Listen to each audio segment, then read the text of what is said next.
Okay, so we're moving on with 2 courses down. We now get to move on to our 3rd course, the Grand Canyon. And Grand Canyon has a bit of a tricky opening because considering how tight the turns are in this game, this opening section here at Grand Canyon can really fake you out. I mean, even with the experience I have, I still find myself second guessing a lot of these turns, particularly in the way because of the fact that when you're trying to weave around these cars and they come after you quickly, as you can see what I mean. Yeah, I always seem to crash in this first section here on Grand Canyon, and I don't know why that is. Yeah, the way that the turns open up on this course, really painful, especially when you're having to deal with the cars and trying to get around them. It's not a good way to start your run here on Grand Canyon. As you can see, and now I have to wonder if I have enough momentum to get to the end. Do I have enough momentum to get to the checkpoint? Come on, yes! That is good. Yeah, you'll need every advantage you can get, especially later on in the game. Because if you don't have it, you're not going to make it very far. Hey, whoa, hey! No encroaching! No encroaching, please. So yeah, this is gonna start, we're gonna start seeing the point where the tracks, where the cars are really gonna start to get aggressive in terms of trying to block you and trying to cut you off and trying to sideswipe you and trying to do every single thing that they can to prevent you from completing the course. Case in point. Yeah, another situation where I have a long straightaway, but unfortunately I can't max out my speed because they put up a convenient barrier to get in my way. And as you can see, yeah, they're really getting aggressive now.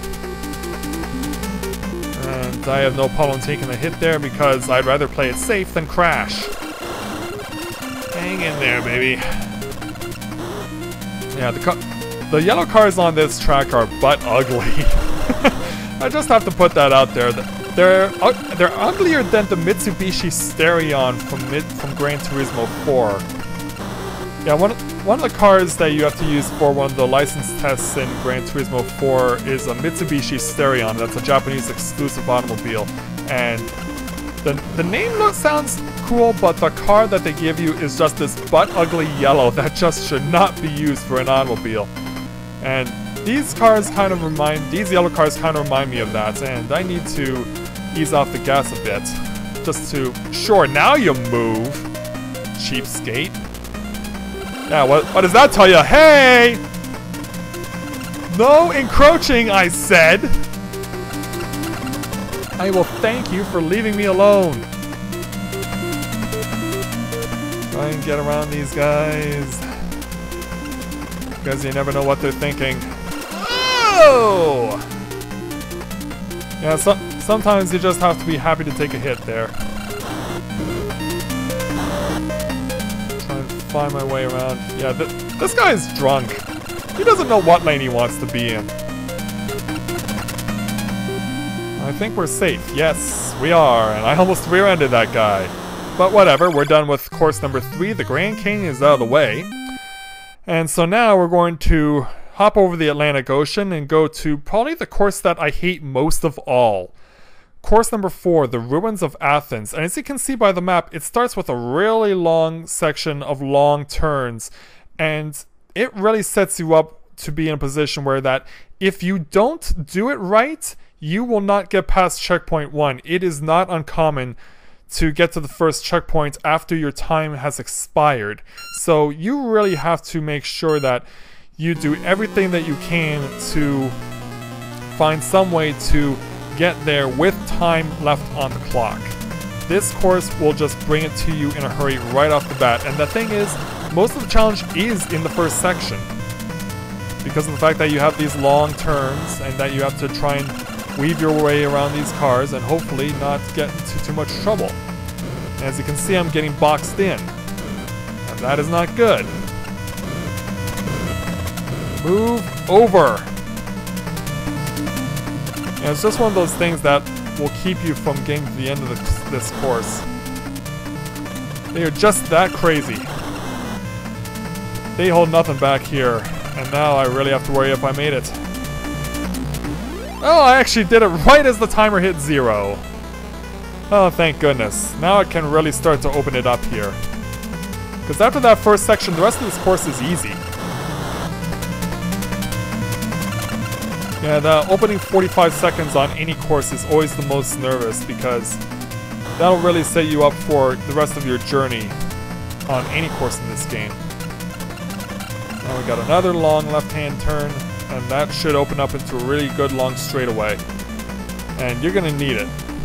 You're gonna need to really build your speed up on this course because this is one of those ones where if you don't take it the right way, you won't make it to the end. As I said, this is probably my most hated course. And hit the brakes! And we're good. Yeah, another really thing that I like really cool is, and that was a really bad use of grammar, is whoa! Not that! That is not it! I was going to point out the rolling hills that they have in these games. The way that they change the elevation in such a way that the background is adjusted for everything that you go through. It's always a fixed background, but they're always changing the elevation. That's another thing that I really like that is, I think it's really revolutionary for a game from 1987.